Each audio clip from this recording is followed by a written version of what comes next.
Hello. So today I want to talk about messaging because messaging is so important. Messaging is one of the main ways that you will start to see new customers and generate interest and build relationships with people. So these messages can vary from hey girl messages, follow-up messages. We can talk about handling price objections. We can talk about a bunch of different things. So I will start right now with telling you a little bit more about Hey Girl messages. So the Hey Girl messages I send to every single person that I'm talking to on Facebook or Instagram. So this is typically something, it could be a person that you talk to all the time. Just say, hey, saw your post about that clean eating meal the other day or that awesome ravioli the other day. It looked great. Where'd you find the recipe? And it just kind of starts a conversation with them. And then you can talk through clean eating and maybe, something about your groups or potentially becoming a coach even could come up. Another example is somebody that you haven't talked to in a really long time. So somebody maybe from college or high school that you just kind of lost touch with. I'm just saying, hey girl, how are you? Where are you living these days? I would love to connect with new, I wanted to reconnect and see how you were doing. Or even like, hey girl, wow, I can't believe it's been 10 years since high school. Looks like you're doing great. Your family is so adorable. Where are you guys living? Where are you guys living these days? Really just anything to start a conversation. So these can be people, I guess, to start with from what we call maybe your warm network, your warm lead network. So these are people you're already friends with, people that you, like I said, may not have talked to in a while, but people on your Facebook or Instagram page that you already currently know. And mixed in with that, I always am adding, which you should be too, between 3 and 5 new people to your network every day. So mixing those people in along the way, you could be hey girling people that you've never talked to before, you don't know. It could be a friend of a friend. It could be somebody you met through like a Facebook group, like I'm a part of a Lululemon exchange, and you can add, people on there. But you always want to give it some time for those people to see your profile, to see your page, and then look at messaging them down the road just to say, hey, love that Lulu group that we're a part of. I always get such great stuff. What about you? Or something like that. Or, hey, loved that shirt you posted the other day. So sad it sold so quickly. Like, would love, if you have any more soon, let me know. And it's really just starting that conversation. So that conversation can evolve 100 different ways. Your first conversation with them, you could talk about nothing Beachbody related. It could just be about how they're doing, a little catch up, seeing what people are up to.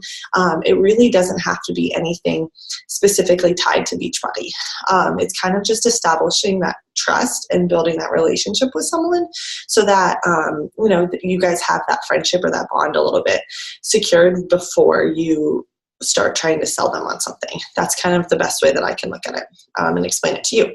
So as you're messaging these people, again, it's really just a simple connection, simple way to start a conversation to build that trust and that engagement.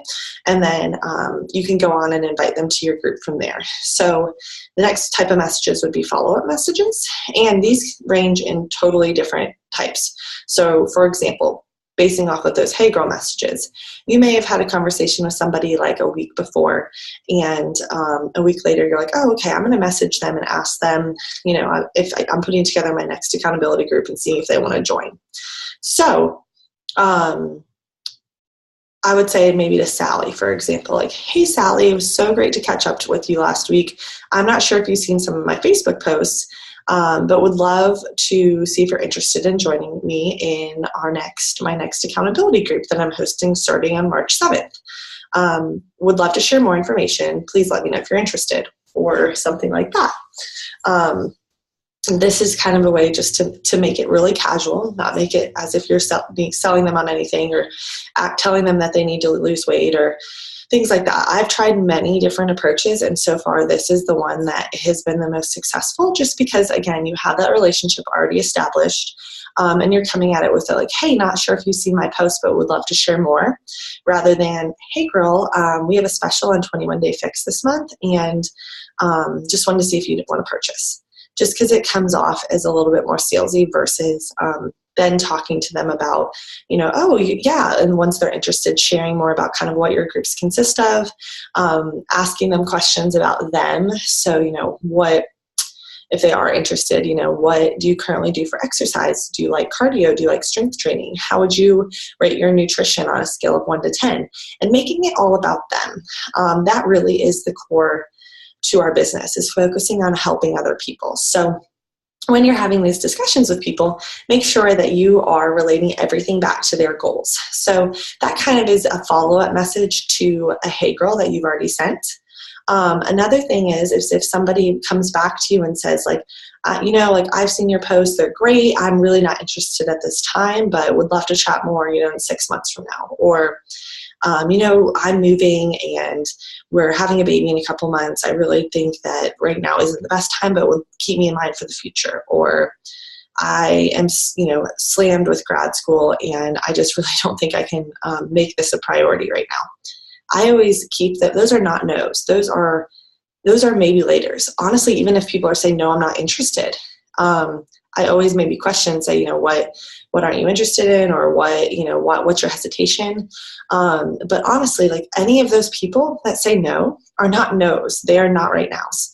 So a good thing to do is to have some sort of tracking method. So I have a calendar. I use Erin Condren, and I love it because it's divided into different sections in the calendar. So in the morning, I have my list out of my hey girls and who I'm going to message, and then my middle section is all about follow-ups. So if that person says, check back in with me in 3 months, I flip to my calendar 3 months from now, and I'll look at May, and I'll be like, okay, today is February 15th. On May 15th, I'm going to send a note back to her and just say, hey, how are things going? How is grad school? It's almost summer. Is your workload died down a little bit? And just check in with them and follow up with them, because at that point in time, they may say yes, like, oh my gosh, it has been so stressful. I am ready to jump in, or something like that. And if they say no again, guess what? Follow back up with them in a month or 2 months. I always, until I get 120%, I am definitely never interested. Please don't ever contact me again. I always keep them as a follow-up for 3 to 6 months down the road, just really depending on what they tell me their timeline is and where they're at. So that's always something to remember, because I can guarantee you that these follow-up messages, I can't tell you the amount of people that I've followed up with. And had I not followed up with them, they would not be challengers. They would not be some of my coaches, honestly. So following up with people is so key for being successful, and kind of helping people reach their goals in the long run. Because honestly, timing is everything. People have so much going on. I had a girl today say, I'm really focused on my new job right now, but this is something that really interests me. So please follow up. If you don't write their name down and you forget about them, think about the number of people you're messaging every day. If you totally forget about them in 3 months, are you going to remember to contact them again? No. So you could be missing out on a potentially awesome challenger, potentially helping somebody, or potentially a coach. So following up is really, to me, one of the key values in this business. It's a key component to being successful. So follow-ups are really important. Just remember that. Okay, so let's talk a little bit about price objections, because I know this is something that's we commonly face as coaches, and it may be something that you had an objection to in the beginning. But had your coach not pushed a little bit further, you may not be here today. You may not be a coach, because honestly, the price of Shakeology is really expensive, and I had a concern. I know a lot of people have concerns about that. So our job is really to break it down for them and for them to see the value in it. So something that I always do when people say, wow, love the idea of this, but I really just don't think I can afford this. You kind of ask them and make them think about what they're doing in their daily life, as to not have to spend any more money, but just kind of readjust their spending and their spending habits to make this work and to fit into their budget. So when somebody says that, I always use the I felt or I feel approach. So I felt the same way. I wasn't even sure I could afford it, but I figured I'd try it. Why not? And I'm so glad that I did, because I feel like my entire world has changed. And so you kind of relate to them, like, I felt the same way, but here's why I feel like it's a great value. So in the felt approach, you're kind of empathizing with them, and getting them to see that, like, okay, yeah, I had those same hesitations. But, once I looked at how much I was spending on fast food every month, or how much I was spending on Starbucks, or how much I was spending at the grocery store on those processed breakfast foods and snacks because I was so hungry, I realized, that I could cut some of that out of my budget with Shakeology. I realized that, it's a lot at first, but if you purchase with a challenge pack, you're getting a program and Shakeology for a great price. And it's a full 30-day supply. So you are getting 30 meals at the price of one. If you break that down to, $4 a day, again, look at, your daily spending on Starbucks or fast food or McDonald's or Chick-fil-A in the morning. I can guarantee you it's more than $4.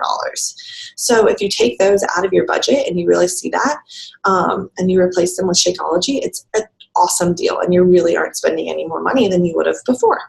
So that's something that I always try to relate with people. Look at what you're spending and think about it. And then kind of also on that note, adding that value. Like, there really is nothing on the market that you can get that's going to replace those vitamins and minerals and superfoods that Shakeology is giving you in your daily diet. So, I talk about the way it's made me feel, about how my cravings for sweets and my cravings in the morning, on snacking constantly, have totally decreased because I'm so full through Shakeology.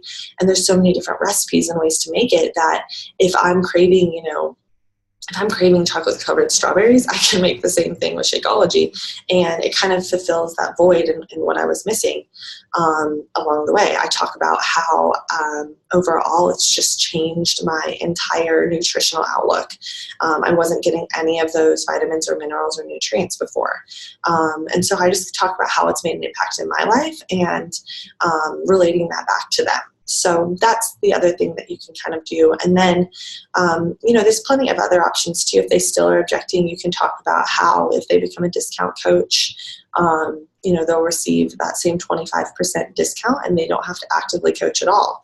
That's something I typically offer to current challengers that I know love Shakeology and want to continue it, but they don't, want to spend another round of money, on being on auto ship for it. So it's something that I bring to their attention because it is such good value, and being a discount coach is great. I mean, you get a discount on any of the products, and if you want to share that with others, then you can make a commission off of what your family and friends purchase through you. So that's another way to kind of combat that cost. And then the final thing is kind of talking about investing in yourself. And if they hate it after a month, or if they hate it after 2 weeks, there's a bottom of the bag guarantee. But initially, I always say, if I found that when I invested in myself, I stayed committed, I was more apt to following the nutrition plan, especially if you're talking about this through a challenge pack. Because when you invest in yourself and you invest that money, you really are going to typically put the time and effort in to see those results. So if somebody isn't willing to invest in themselves, they may be half-assing it to begin with. So if somebody's really committed and they want to better themselves and they want to see changes in their daily life, and they want to lose weight, or they want to tone up, or they want to get their diet on track, I really talk about that and the importance of that investment in themselves and making that a priority. And obviously a monetary investment is something that keeps a lot of people going. So that's kind of the final thing that I talk through if people are teeter-tottering on what to do.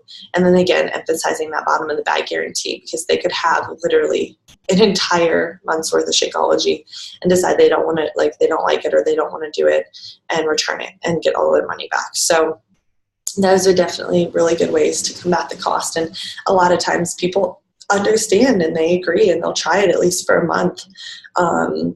And sometimes people don't. They still can't work it into their budget, but they may, be able to a few months down the road. So that's definitely something to remember along the way. So I hope you guys have a good rest of your day. And if you have any questions about inviting or what types of messages to send, or, as you start sending messages, if you have any concerns about what you're saying or how to respond, please let us know, and we're happy to help.